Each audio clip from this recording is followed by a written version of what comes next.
Le muscle strié squelettique. Les muscles striés sont des organes dont le rôle est de mobiliser les segments osseux. Ils sont constitués de cellules, fibres musculaires, réunies par un tissu conjonctif et des fibres élastiques.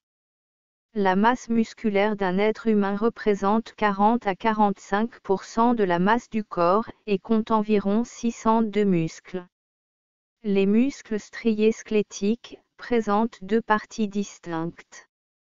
Un corps charnu, constitué de plusieurs fibres musculaires, c'est la partie contractile du muscle. Des ou plusieurs extrémités résistantes qui peuvent s'insérer sur des os, la peau ou d'autres muscles.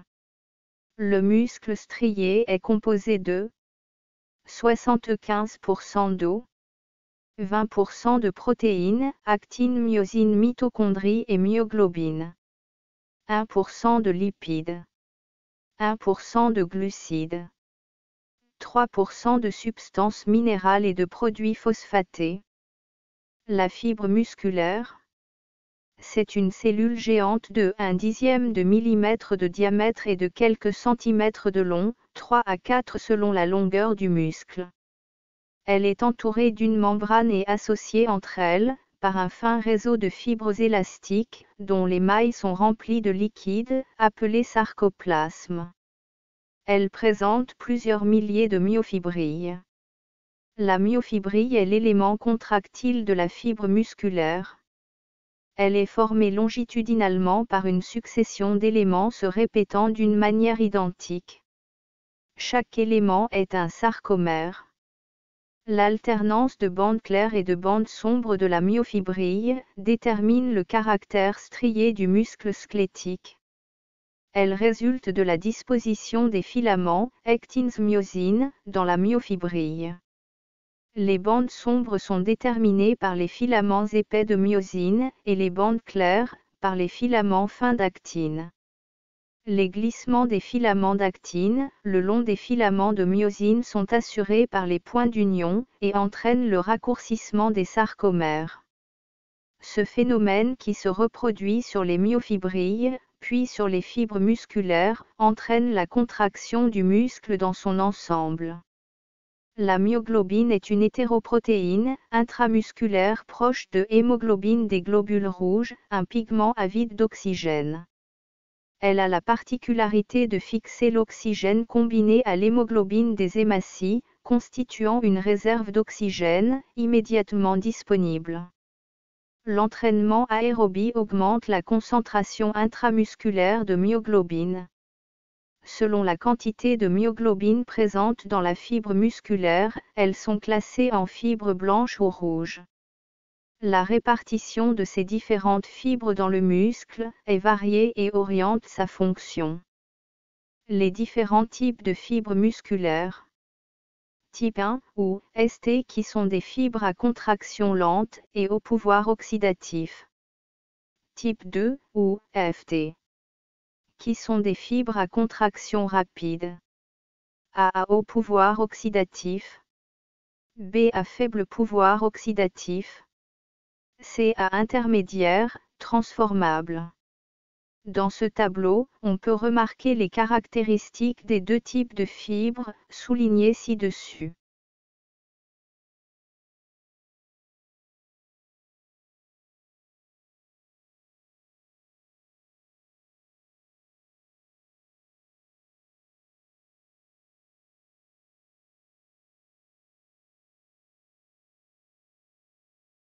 Spécialité sportive et répartition des différents types de fibres musculaires. À l'échelle de l'organisme entier, les deux principaux types de fibres, 1 et 2, sont représentés de façon équivalente. Mais, leur pourcentage varie dans une large mesure selon la détermination génétique et la fonction habituelle du muscle. Il n'est pas encore facile de différencier la part qui revient à l'apport génétique, de celle qui revient à la fonction du muscle. Néanmoins, il est possible d'établir une correspondance relative entre spécialité sportive et type de fibre musculaire. il conviendra de parler de prédominance plutôt que d'exclusivité, car le muscle renferme en général des fibres de différents types. Il a été constaté la présence de 75% de fibres à contraction rapide, ou FT, dans le vaste externe, VL, des cuisses de sprinter.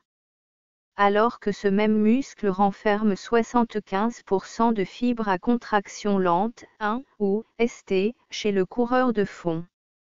En résumé, on peut affirmer que de façon générale, le pourcentage de fibres rapides d'un muscle et sa vitesse de contraction sont corrélés. Et que le pourcentage de fibres lentes et l'aptitude à l'effort prolongé sont aussi corrélés. Dans ce tableau, nous essayons de vous montrer les pourcentages des fibres par rapport à différents muscles dans certaines disciplines sportives.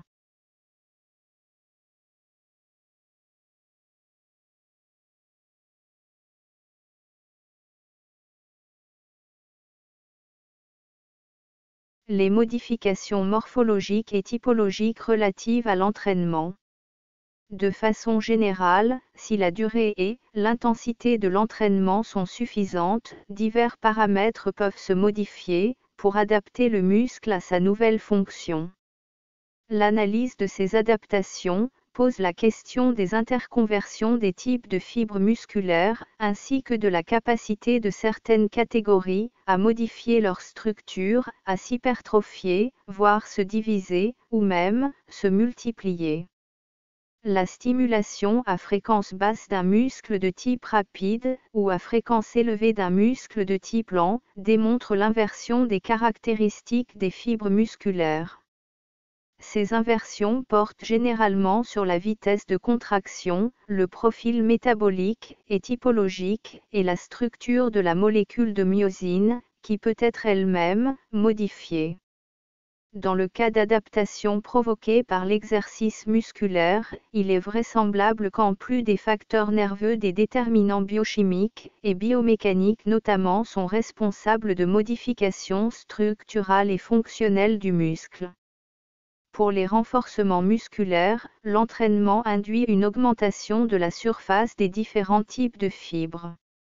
Fibres de type 1, lent, pour les charges moyennes et légères. Fibres de type 2, rapide, pour des charges lourdes. De ce résultat, on peut conclure que l'augmentation de la vitesse de synthèse des protéines ou la diminution de leur vitesse de dégradation sont les deux phénomènes qui peuvent être rendus responsables de l'hypertrophie des fibres musculaires. Les exercices de très forte intensité augmentent la force musculaire, dans le cas d'un programme bien élaboré. Et la masse musculaire peut doubler sous l'effet d'un entraînement faisant appel à des exercices de force ou de vitesse. L'entraînement du métabolisme aérobie, utilisation d'oxygène, par les moyennes et longues durées, augmente la concentration intramusculaire en myoglobine. L'entraînement du métabolisme lactique, production d'acide lactique, augmente la glycolyse et favorise son utilisation par l'activation d'enzymes responsables. Au niveau de la fibre musculaire, les possibilités de changement que nous venons de voir ne sont pas identiques dans les différents types de fibres. Si le potentiel aérobie augmente de façon identique dans les deux types de fibres, les changements de la capacité glycolytique sont plus importants dans les fibres FT, rapides. S'il y a hypertrophie musculaire, c'est parce que les fibres FT, rapides, occupent un volume plus important dans le muscle. Selon Howell, les fibres 2A, intermédiaires, pourraient, avec l'entraînement, se transformer en ST1, lent, ou F.T, 2B, rapide. Le nombre de ces fibres ainsi que l'interconversion ne seront pas identiques chez tous les sujets. Pour ne pas rater les prochaines vidéos sur Hertz Sport, cliquez sur s'abonner et activez la cloche de notification.